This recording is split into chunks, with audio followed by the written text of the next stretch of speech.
Good morning. We are glad that you're here. If this is your first time here today, we are glad to have you. If you're back, been with us before, we are glad to have you also as we gather together to worship. It's been a great series we've been going through as we're going through the book of Revelation, and we're going to be doing that again today. And if this is your first time here or you've missed some, you want to catch up on things, I just want to remind you, you can go to the web page that we have, anchorchristian.com, and just click on the banner there. And if you want to catch up on things, that will be probably a good thing for you as we continue in this. So that's where we're headed. We're going to continue our journey today. And just right up front, I'm going to start off with a joke, okay? Now, I've learned it's good to let you know that beforehand, just in case, you didn't know what I was doing. But there was this guy that went into a barbershop, and this man just so happened to be blind. And he sat down in the chair and he started to have his hair cut, and the blind guy says, "Hey, I just heard the best blonde joke ever." And the barber interrupts, says, "Listen, buddy, I understand you're blind, so I'm going to cut you some slack here, but you need to know that I'm a Golden Gloves boxer and I'm blind." And the guy to your right, the barber to your right, he's an ex-Navy SEAL, and he's blind. The guy to your left, the barber there, he's an ex-NFL linebacker, and he's blonde. Not blind, blonde. Blonde. You're wondering, like, what is this going? This is exactly why I tell you up front that I'm telling a joke, all right. I'm going to change this to a brown-haired balding joke, I think. Where was I? The guy cutting his hair, he's blonde. The other guy cutting his hair, he's blonde. The other guy cutting his hair, and he said, and the guy at the cash register, he's a black belt karate guy, and he's blonde also. So, sir, do you still want to tell your joke? He says, "Nah, I don't want to have to explain it 4 times."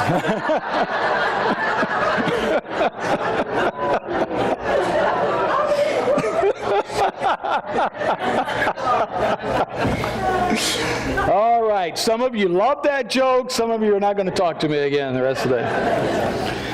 Well, the moral of the story, it can be dangerous when you don't see your enemy clearly. When you don't know who your enemy is, or when you don't see the enemy clearly, it can be a dangerous thing. I thought I would start off with a lighthearted joke because Revelation 12 through 14 is anything but lighthearted.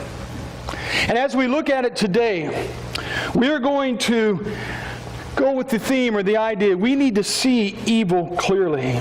You see, Revelation 12 through 14, these chapters are meant to open our eyes, even to shock us to the point of realizing what has gone on, what is going on, and what will happen in the future.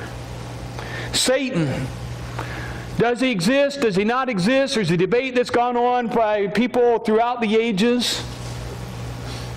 Is he the guy like Hollywood shows us? Is he the guy like this picture, perched on your shoulder in the little red outfit with the pitchfork, and on your other shoulder you have an angel, and they're both whispering into your ear what you should do or shouldn't do? What's it like? Let me say that there is no debate in Scripture on the existence of Satan or the devil or whatever terminology you want to use there. He appears first in Genesis as he tempts Eve to disobey God and convinces her that God really didn't mean what he said. And he makes appearances throughout Scripture all the way to the book of Revelation. And in the book of Revelation, he comes out in full force. And John, in this chapter especially, presents him as he really is. Now, 1 Peter 5 has always been there. It's always warned us. Verse 8 says, "Be self-controlled and alert. Your enemy, the devil, prowls around like a roaring lion, looking for someone to devour." Always there, always present. We need to be on edge a little bit. This morning I came in and it still smelled like garage sale in here. Just be honest with you. We had our garage sale stuff in here yesterday. So I opened these side doors. Opened that door over there. I wanted to get some air flowing through. Came over here, opened this door over here. Opened that door, and lo and behold, right there at the door was about a 4-foot snake. It slithered in, and don't know quite where it is. I see a lot of you looking down, all right? No, it did not slither in, but it was there. Okay, about 4-foot black snake, and he lives around here. I've named him the church snake, and I see him every now and then. But just as he opened that door, and there he was, and if he would have come in, and if what I just said was true, there would be some of you very uneasy, because a snake just represents all kinds of to you, all right? The devil was prowling around. And so many times we don't live uneasy about that. We don't live looking around all the time. And yet the Bible says He's always there. He's always present. He is always looking for an opportunity. Our enemy is clever, and he knows that if we were to see him really as he was, see him as he is, see him as he's going to be, we would probably recoil and cover our faces because he would be so grotesquely evil that we could not bear to lay eyes on him. What Revelation 12 through 14 does, it rips back the veil and says, you need to see what this is all about. If you've gone to any of the stores, anywhere, big stores especially, you've noticed they've set out something already. What is it? Christmas decorations. We're all familiar with Christmas. We know Christmas, and we've all seen, different things about Christmas. We've all seen nativity scenes somewhat like this. There's a zillion different nativity scenes. You got Mary and Joseph and the baby. Of course, you got a donkey back there. There's some shepherds on the right-hand side. The little cow sticking his face right in there. And we're very familiar with that nativity scene. But let me show you, there's another nativity scene in the Bible. What's different about that nativity scene? It's a red dragon in there. Have you ever seen a nativity scene like that? Revelation 12 is a Christmas story. Only it involves a red dragon. I want us to read it. I'm going to read through it. I'm going to make some commentary along the way to kind of help. I'm just going to share with you what I believe some of the images are. It just helps you. And then as you hear these images and hear what's going on, I think you can understand and see the big picture. Remember, John is writing to Christians in the first century who are facing suffering, who have faced oppression from a government that's persecuting them. It is after Christ. The church has been established. Revelation is one of the last books written in the New Testament, around 90 A.D. And now he writes this to people that need encouragement, that need to know what's going on, but he's very aware of what they are facing. And yet it portrays a picture far beyond the first century. So Revelation 12, I want to read it to you. Listen, let me make a few comments along the way, starting with verse 1. Then I witnessed in heaven an event of great significance. I saw a woman clothed with the sun, with the moon beneath her feet, and a crown of 12 stars on her head. She was pregnant, and she cried out because of her labor pains and the agony of giving birth. And immediately, if we think of Christmas scene and all of that, and the woman pregnant, we think of Mary. But actually, the picture here is much larger than Mary, as it says that she has a crown of 12 stars on her head, representing the children of Israel, God's chosen people, the 12 tribes. And that is through that chosen people, that chosen lineage, that Christ was born. So the scene opens with this giving birth scenario. Then verse 3, then I witnessed in heaven another significant event. I saw a large red dragon with 7 heads and 10 horns and 7 crowns on his heads. And his tail swept 1/3 of the stars in the sky, and he threw them to the earth. He stood in front of the woman as she was about to give birth, ready to devour her baby as soon as it was born. And that represents Satan, the devil. And in chapters 13 and 14, we see manifestations of who he is as they enter into the world, and we'll get to those in just a few moments. And then in verse 5, she gave birth to a son who was to rule all the nations with an iron rod. And her child was snatched away from the dragon, and he was caught up to God and to his throne. A child who will rule. It is a direct quote from Psalm 2, a messianic psalm that says there will come one that will rule as with an iron scepter. The Revelation is full of Old Testament imagery and almost direct quotes. And this is one of those quotes. And Jesus there is born, and he's snatched up. He's protected by God. In other words, Satan does not fulfill his plan. It was foiled.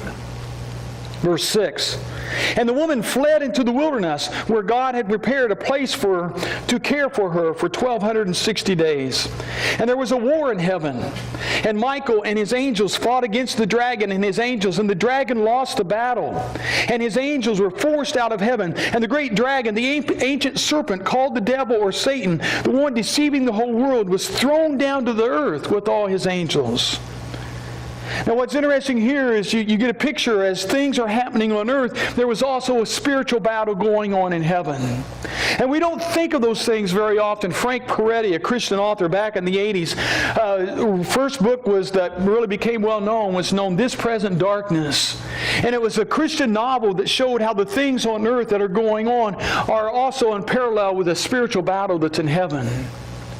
And that's a picture we get here in Revelation 12, that as Christ was being born and coming to this earth, it was just not the events on this earth, but there was a spiritual battle going on, and Satan and all his angels were opposing God and trying to foil God's plan.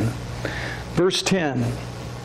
Then I heard a loud voice shouting across the heavens, "It has come at last, salvation and power and the kingdom of our God and the authority of his Christ. For the accuser of our brothers and sisters has been thrown down to earth, the one who accuses them before our God day and night.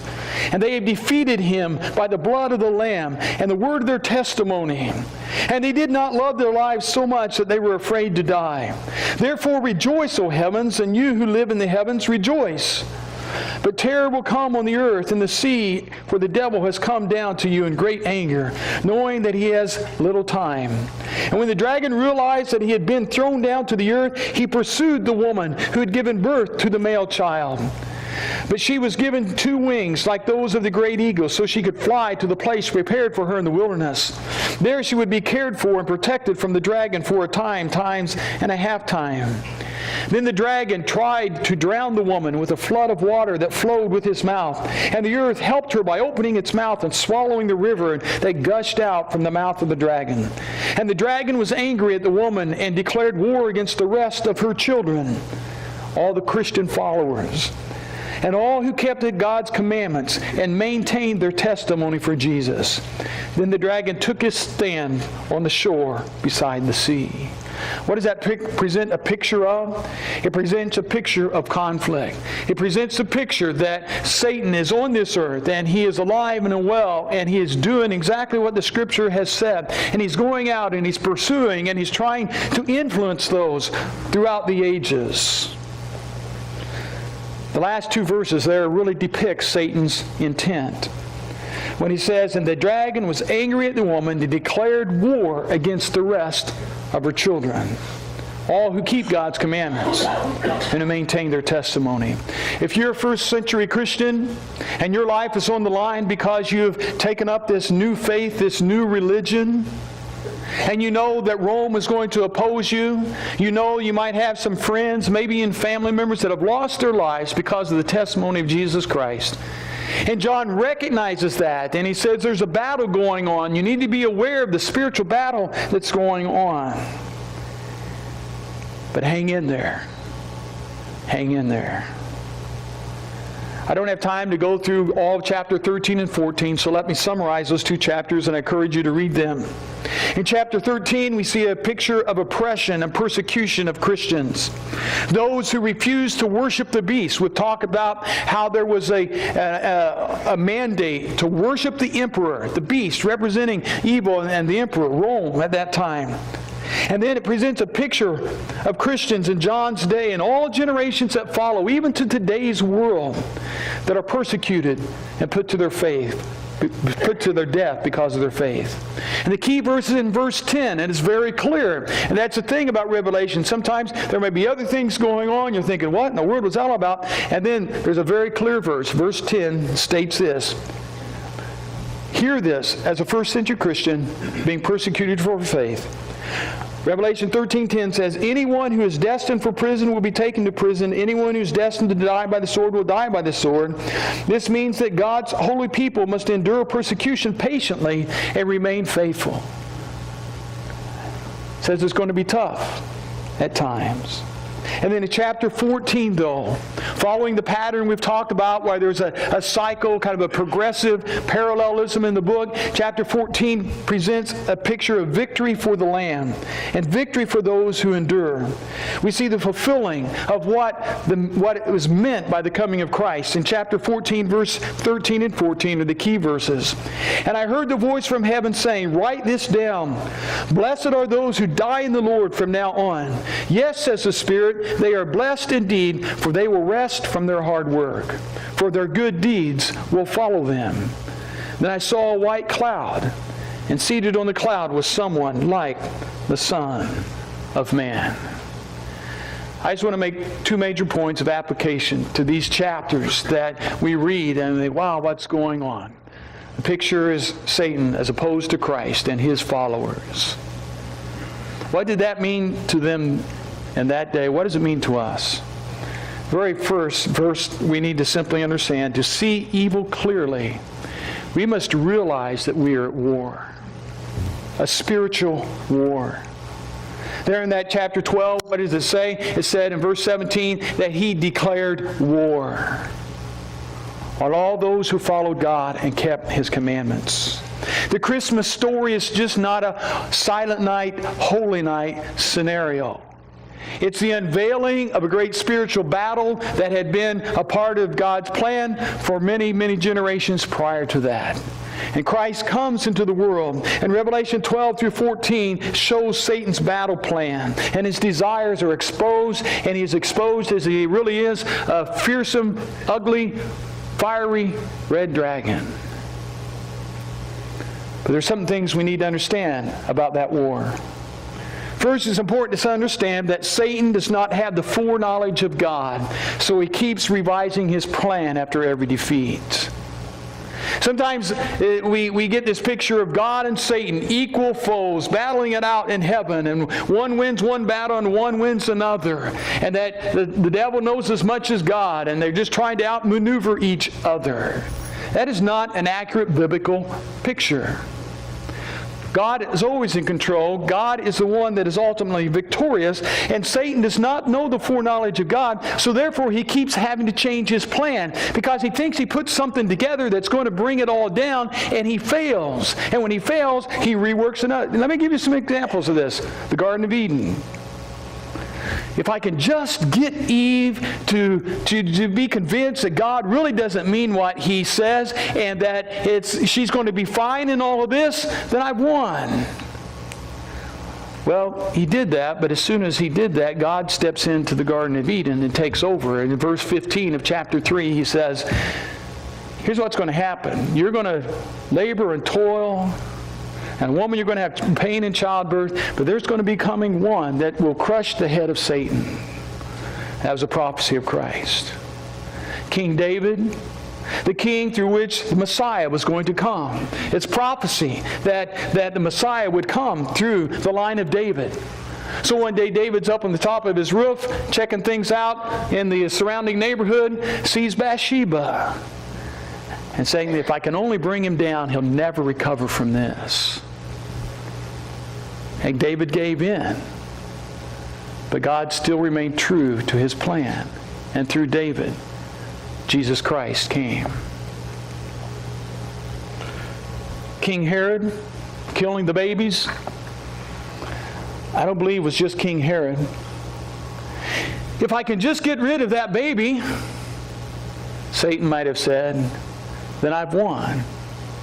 And that didn't work, and he had to change his plan again. And then the ultimate victory on the cross. Finally, we've got rid of him. I convinced the religious leaders, the guys that were the biggies in the brotherhood, they're taking care of this Jesus once and for all. And 3 days later, boom,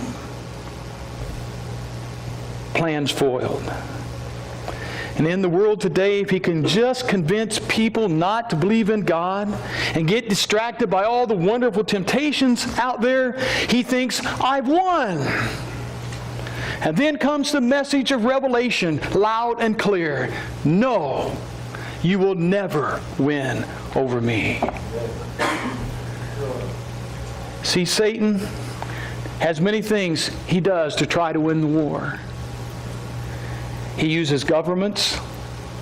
In John's day, the Roman government had become so corrupt, not only just in its political aspect of things, but in its morality and all of those things, that it came to the point, and it was so insecure that it began persecuting Christians. In fact, declared them as atheists. That sounds weird to us.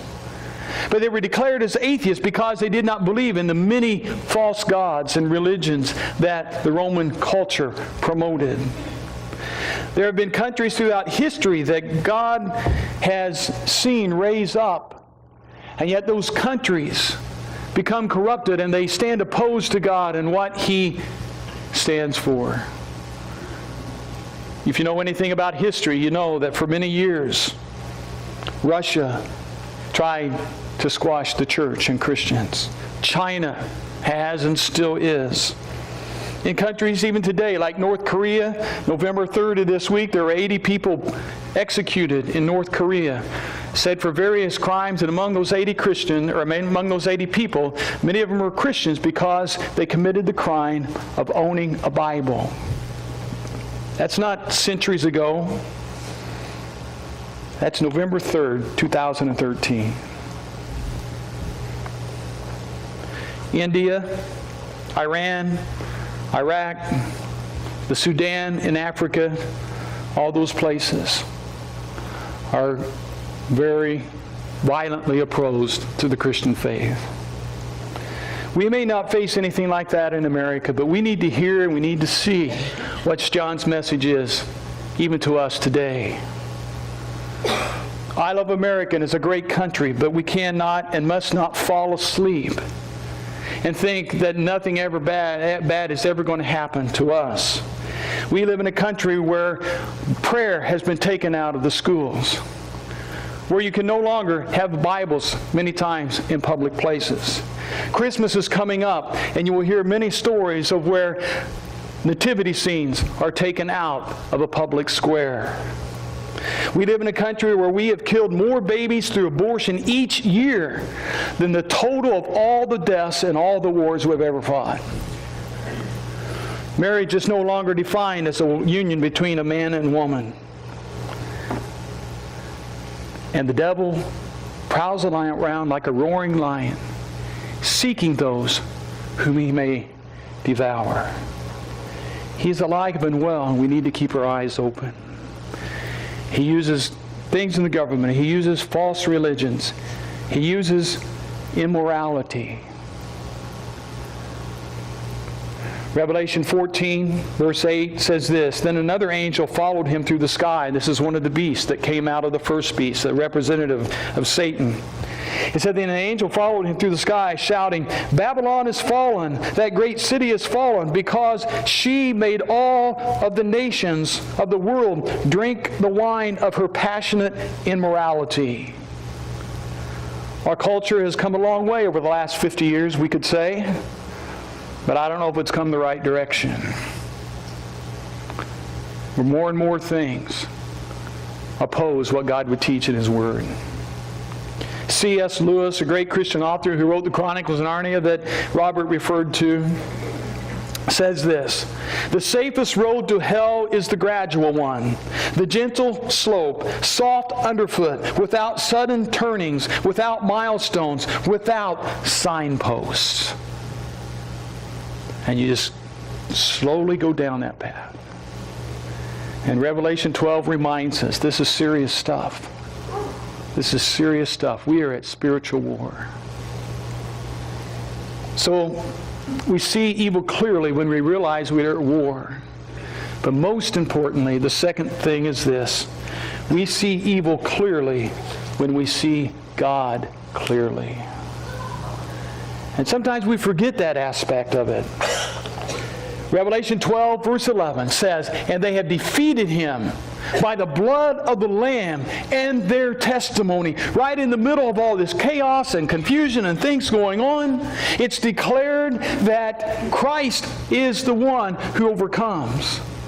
And it's through his blood and the testimony of those who remain faithful to him is how victory comes about. We need to see God clearly. We need to understand who he is. We see him clearly by being intentional about it. So many times we think that it's just going to happen naturally. How many of you went to college sometime in your life? How many went to college thinking all I got to do is show up in class, don't have to read, don't have to go to class, maybe even, don't have to study, don't really have to write that term paper, you know? How many of you graduated with that mindset? Doesn't happen. I'm saying this because my daughter is going to be doing it, so she needs to hear this. You've got to apply it. You've got to seek it. You've got to study it. You've got to know it. And sometimes for you, that may just be opening the Word and said, you know, I think the best approach to the Bible is not just holding it open, letting it fall open, and reading a verse. Well, I read my Bible today. You need to pick a book. I'm going to read the Gospels. I don't care if it takes me 2 years to go through the Gospel. I'm going to read the Gospels. I'm going to read the book of Acts and find out how the church began. Or I'm going to read the book of Genesis. I know when I went to Bible college, we had this class called Introduction to the Bible. And I sat in class, and we were assigned to read through the Bible. And the first couple weeks of class, we got through Genesis. And I discovered that even though I'd grown up in the church, every Bible story I thought that was throughout the Old Testament, it was in the book of Genesis. And I think, what's in the rest of this thing? What are all these other pages? So I know it's easy to, think well, I've heard this story, I've heard that story. But you need to say, all right, I'm going to read the book of Genesis, or however you approach that. You need to seek him out intentionally. Jeremiah 23:13 says, "You will seek me and find me when you seek me with all your heart." We need to see God clearly through the reading of his word, by seeking it out intentionally. We see God clearly by making worship a priority. Psalm 95, verse 6 says, "Come, let us worship and bow down. Let us kneel before our Maker. For he is our God, and we are the people he watches over, the flock under his care. If only you would listen to his voice today." And when we see him clear along the way, all of a sudden, evil becomes so much more apparent.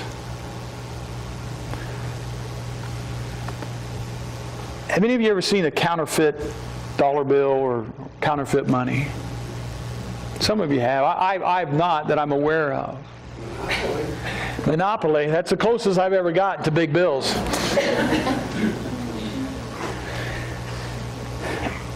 I've heard this, so I checked it out this week because I didn't know it was true. I've been in the ministry long enough to know there's enough stories going around that you can't always believe them, all right? But this one I checked out, and it's true.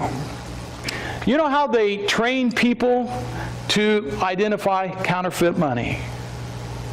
They don't start the course by showing them all the different ways counterfeit money is made, all the different inks that could be used, all the different papers that could be used, all the different processes that could be used. And I'm sure they could spend months on that.